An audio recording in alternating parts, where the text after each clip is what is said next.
Do you understand that if Jesus wasn't the Messiah, which he is the Messiah, but if he wasn't the Messiah, you would need somebody else who would actually be born in Bethlehem.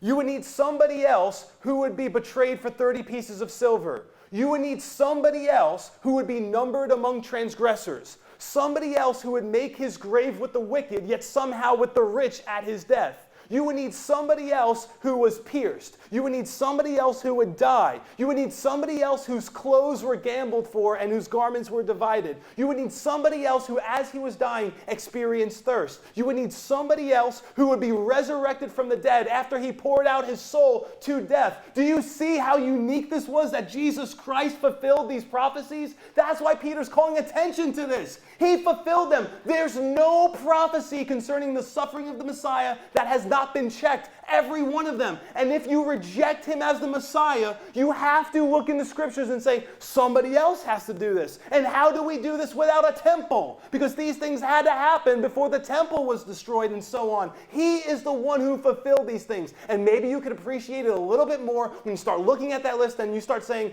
who in the world could fulfill these things now?